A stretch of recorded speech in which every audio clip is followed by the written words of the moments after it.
best of three finals was how Arne Slot described this game against Southampton on Saturday, which maybe surprises some because Liverpool have got a healthy lead at the top of the Premier League, but it shows that Arne Slot and his side will not be resting on their laurels despite the fact they're playing a team at the bottom of the division.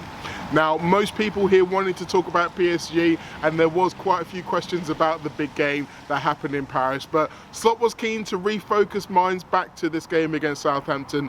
There was lots of talk about Mo Salah, about Harvey Elliott, about Alisson Becker for obvious reasons, but there were also some interesting things about the similarities between PSG and Southampton, which I for one was certainly not expecting. But we'll go into that in a little bit more detail back in the lab. And here we are once again, back in the lab, ready to rock, and really looking forward to dissecting what Arne Slot had to say. Now, the game against Southampton, for a lot of people, feels like the kind of odd man out within this little run Liverpool have got coming up. But Arne Slot was having none of it, and that whole attitude that he brought with him, it was friendly, it was jovial, but he wanted to prove a point that Liverpool mean business and that they won't be taking Southampton lightly. And that thread ran through everything that he discussed, and I found it fascinating and very, very much exactly what I was hoping for from the Liverpool head coach. But before we get into all of that, let's start at the top like we always do. Injury news. Now, I asked him about Cody Gakpo, footage of which you will see later on in the show, but the news isn't necessarily great in terms of his potential involvement against Southampton. He's still yet to train, still feeling some pain, but Slot was keen to stress it's not a long-term injury, so reading between the lines, I would not be surprised to see him figuring the squad for the League Cup final, if not necessarily the game against PSG. He may make it onto the bench for that one, may make a few minutes off the bench, but I would expect Newcastle game to be the one where he returns fully to action, which is a shame, but obviously you'd like to think that Liverpool have got enough attacking talent to be able to deal with Southampton without Gakpo. We'll have to wait and see on that one. That does lead me quite nicely though into my top takeaways. Top takeaway number one, expect some changes. Now, Arne Slot did a very clever thing here where he was very adamant that if he was going to make changes for this game, it's because he wanted to make changes that were going to ensure Liverpool win against Southampton. He was not into the idea that he'll be resting players for the PSG game. He was all about making sure Liverpool beat Southampton. That is his main focus right now. He reiterated this time and time again. However, sometimes with managers, you do get the idea that they can protest a bit too much. And it did feel a little bit like he was getting excuses in early for why he was about to make changes for Southampton. And in fairness to Slot, he does have good reason. Obviously, the game on Saturday is a Saturday 3 p.m. and then the game against PSG is on the Tuesday evening. So it's a very quick turnaround in comparison to a lot of the other games we've played so far. So it makes sense for him to make changes, and again, even within that, I'm not expecting wholesale changes. You can see the world where Costa Tsimikas comes in for Robertson, maybe Darwin Núñez comes in for Diogo Jota, Curtis Jones comes in for one of the three midfielders, and those are your three changes. Maybe there's a shout for a fourth. I would be surprised, to be perfectly honest, particularly now since it seems like Cody Gakpo probably isn't going to make the squad. Harvey Elliott will feel like he could probably earn himself a starting spot. I don't think he's going to get one for this game. He may well find himself getting a few more minutes off the bench, but I think for this game, as important as it is in Arne Slot's world and in Liverpool's world, I think the conventional wisdom will tell you that they will probably benefit from making a couple of changes. Top takeaway number two, touchline bans aren't entirely pointless. Now, on previous shows, I mentioned the touchline ban that Arne Slot is currently facing. This is the second game of two that he will have to sit out or watch from on high. And I kind of pointed out that it's not a massive issue, it's not a massive inconvenience for Slot. Mainly because he still gets to communicate with his coaches via radio communication. He still gets to do his halftime team talk, which I think is the most important thing for a manager in this situation. He also, when you're up high, as he will be there, you often get a chance to see a different perspective on the game and see tactically how it pans out a little bit easier, and some managers will see that as an advantage. Well, Slot kind of illuminated us on a little bit of how it really goes for managers in that scenario, because it turns out they have the option of that higher up view when they're on the touchline anyway. One of the screens that they have access to has that view, so it's not like he only gets that when he's sitting up there. He can get that view if he's down on the touchline as well. But he also kind of mentioned something which I hadn't really kind of grasped, but when you think about it, it makes perfect sense. And that's the idea of the real benefit of being on the touchline is being able to see the players and see how they're feeling and how they're thinking. And particularly from a physical standpoint, the idea of you can see who's tired a little bit easier. You can see who's kind of going down on their haunches when the ball goes out of play, or maybe they're not quite sprinting back as fast as they should be. And for someone who's sat in lots of different areas of the pitch, so sat on the touch, down by the touchline and sat up in the gods, it's easier to get a real grasp of how quick a game is going the lower down you are. You really do start to see exactly how fast these players are moving when you're right down at that close level. But there's also the kind of emotional level that you can understand from seeing the players and kind of getting that close to them on a face-to-face basis. And I think about recent games where Arne Slot felt the need to substitute players who potentially were maybe going to get a second yellow card. If you're the manager and you're on the touchline, you can see in these players' eyes and think, well, can I trust him to be able to make enough tackles and still not put himself in danger? Do I think he's a little bit frustrated and wound up by the situation? Do I need to bring him off? Those kind of decisions you can really only do when you're down at that level, and that's probably where he's going to miss out from doing that. Hopefully in this Southampton game that won't be very much of a big deal. There won't be that many incidents such as that, but then the games that have happened in previously, should I say, the Wolves game for Konate, no one would have predicted that that would have been a situation you get into. These things can happen out of nowhere.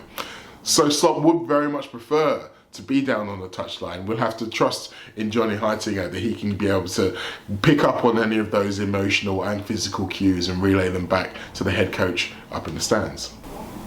Top takeaway number 3, and again, this was a running theme throughout the show: there is no room for complacency.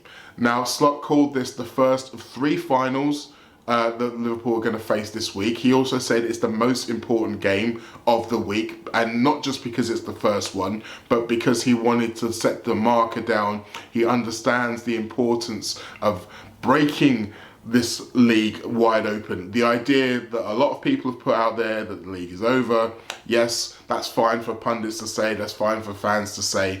That message is not getting anywhere near Liverpool players or the Liverpool dressing room. The messaging is very clear. There is still a job to do. There are still wins and points to be had.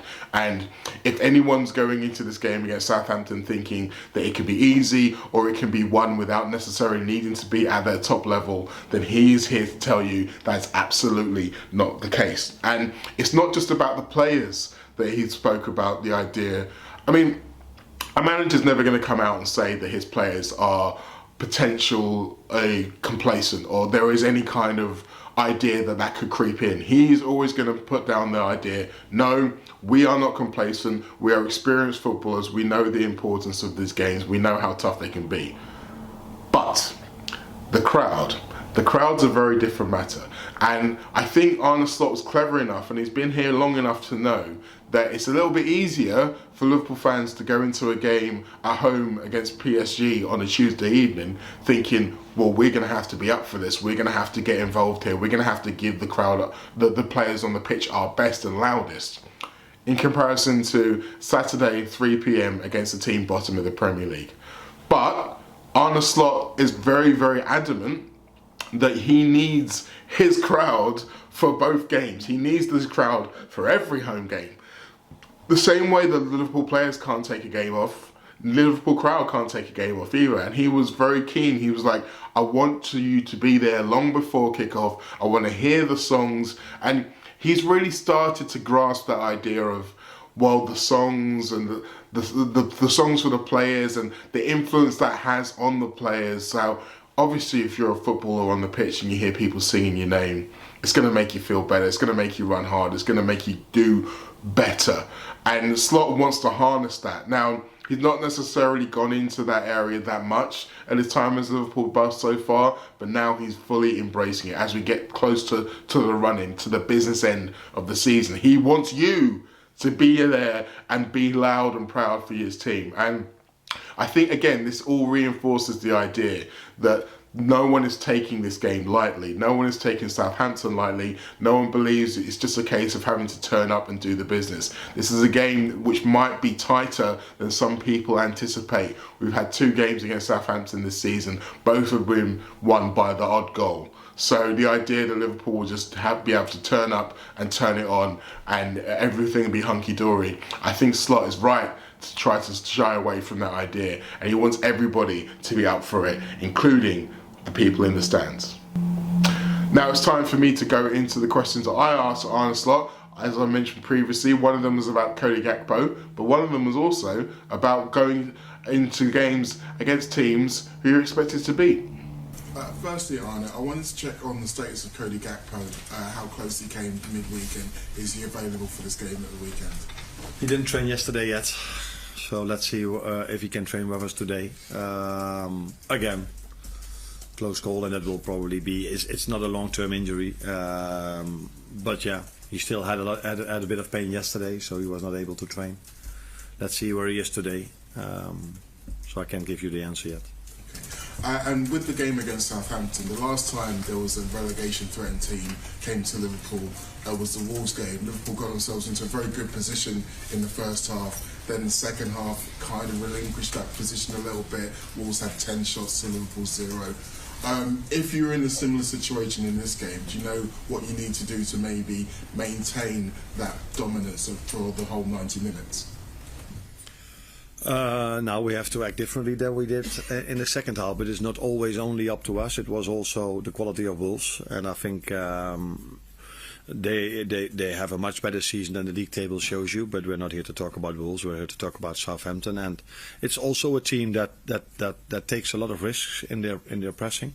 So they're not afraid to go 1v1 all over the pitch. So if you are not sharp, or you underestimate things, or it's just because they are more aggressive in certain moments, they can immediately hurt you, and that's also what Wolves did the second half. First half they were maybe a bit lower, defending a bit deeper, where in the second half they had nothing to lose and they just came at us. And we did had 1 or 2 answers, because I think we scored a goal which was offside and we had a penalty that was turned over, both correct. But yeah, if a team takes that many risks, we saw this with Paris Saint-Germain as well, it's hard to play through it. But if you only do it once or twice in the right way, it immediately leads to a goal, and that's what we saw just before half-time against Paris Saint-Germain, when Jot was 2-1 with Luis Diaz, and we saw this in the last minute where Harvey was completely free and Darwin saw him, and we scored a goal.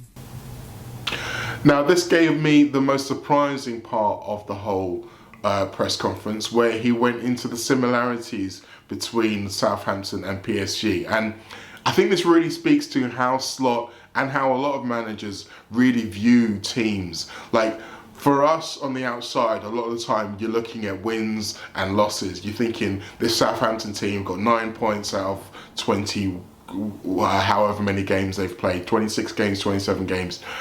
They haven't been very good. They've won 2 games in the league all season. They're on a run of 4 consecutive defeats, 7 defeats out of the last 8 games. They lost their last 2 league games 4-0. These are the things that as fans or as pundits or as journalists you look at and you think, well, this Southampton team's not really going to be much cop. Arne Slot looks at the way they play. He looks at style, he looks at process, and he recognised the fact that what Southampton want to do isn't too dissimilar to what PSG want to do. Southampton, they want to press you man for man all over the pitch. They want to get in your faces. They want to try to disrupt what it is that you want to do. And yes, Southampton will likely come with 5 defenders and maybe 2 defensive midfielders sit in front of them. But that doesn't mean to say that they're just going to be sitting off and allowing Liverpool to do everything what they want to do. They are still planning to try and get in Liverpool's faces, and as I say, to disrupt what it is that Liverpool want to do. And that's what makes it a really interesting lead up to this PSG game, because I was of the impression of thinking that a game like this, where Liverpool are expected to win and win easily isn't really a good preparation for a game against PSG where it's going to be tough. But maybe it is. Maybe you can look at this game and say this is like facing PSG, but on a slightly easier setting.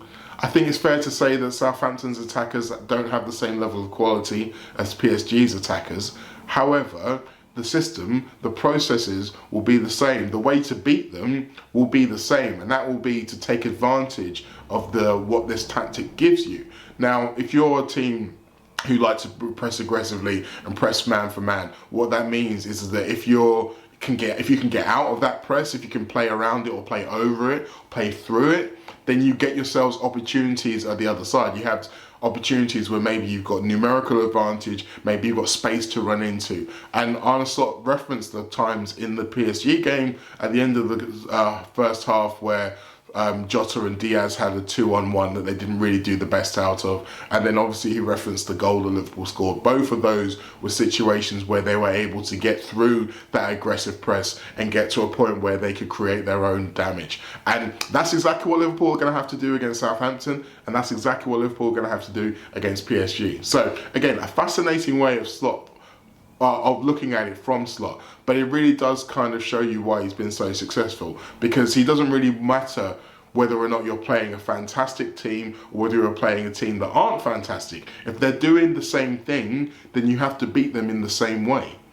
And I think that idea is what's really going to help Liverpool going into the Southampton game. It's going to hopefully eliminate any ideas or any thoughts of complacency that might have crept into the squad, maybe thinking about bigger fish to fry. Hopefully his little kick up the backside for the fans will do the same as well, and hopefully this will be the start of a fantastic week where Liverpool can win 3 games and end with a trophy, another one potentially in the bag, and a place in the quarterfinals of the Champions League. We'll have to wait and see. But thanks again for joining me on this journey of the press conference review. My column for This Is Anfield will be out imminently. It'll be around Harvey Elliott. I had to change it slightly because of what happened in midweek, but it will be with you soon, don't worry. There was another Late Challenge podcast we did on Monday, which was a belter. I'm sure most of you who watched it will agree, and if you haven't watched it yet, go out there and find it. And of course, there's still going to be my writings on Substack. There will be a match report after Southampton. And of course, you know me from other places such as the Anfield Wrap, so you can still catch me over there. And those of you who are going to be in America, yes, the US tour is almost here. March the 19th, March the 21st, and March the 23rd. I will be in Boston, I will be in New York, and I will be in Philadelphia, talking about this fantastic Liverpool team, talking about my experiences, chatting to Arne Slot and the rest of the press pack, and hopefully serenading you all with a fantastic selection of music that will get you dancing and singing late into the night. You know what? Supporting and following Liverpool is a lot of fun right now, so I hope you are having fun. I'll see you next time.